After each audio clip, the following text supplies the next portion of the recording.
ఈ cockroach Janata party ఉద్యమంలో నాటకమాడిన ఆడపిల్ల ఇప్పుడు ఇంకొక కొత్త కథని నడిపించే ప్రయత్నం చేస్తుంది.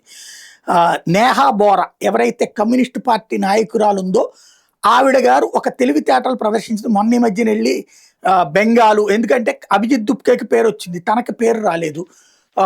సోనం వాంగ్చుక్ పేరు వచ్చింది, తనకు పేరు రాలేదు. సోనం వాంగ్చుక్ 21 రోజుల పాటు నిరాదీక్ష చేశాక హాస్పిటల్కి పంపించాక అక్కడ 6 రోజులు నిరాదీక్ష చేశాడు.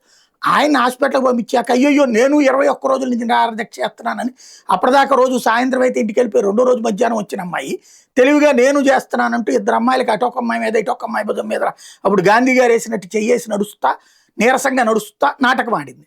నేను నిరాదీక్ష చేస్తున్నానని చెప్పేసి. సరే అయిపోయింది.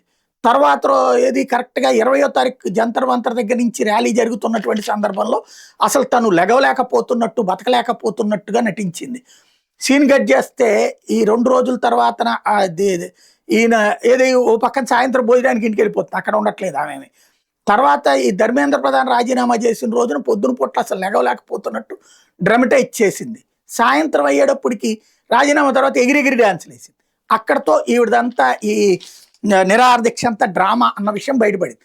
ఇప్పుడు ఈ కాక్రోచ్ జనతా పార్టీ ఉద్యమ ప్రయోజనాన్ని తను పొందడానికి ఓ పక్కన రాహుల్ గాంధీనేమో నీట్కి సందర్భంగా చనిపోయిన వాళ్ళ కుటుంబాలకు వెళ్ళి పరామర్శించడం ద్వారా అసలు ఈ ఉద్యమం అంతా తనే చేశానన్నట్టు బిల్డప్ ఆయన ఇచ్చుకుంటుంటే, ఇప్పుడు ఈమె రోజు జంతర్ మంతర్ దగ్గర కేసులు ఎత్తేయాలని ఏదో ఒకటి మీటింగులు. అక్కడ ఈ మొన్నటిదాకా జంతర్ మంతర్ దగ్గర జరిగిన ఉద్యమంలో కాక్రోచ్ జనతా పార్టీకి ఎవడున్నాడు?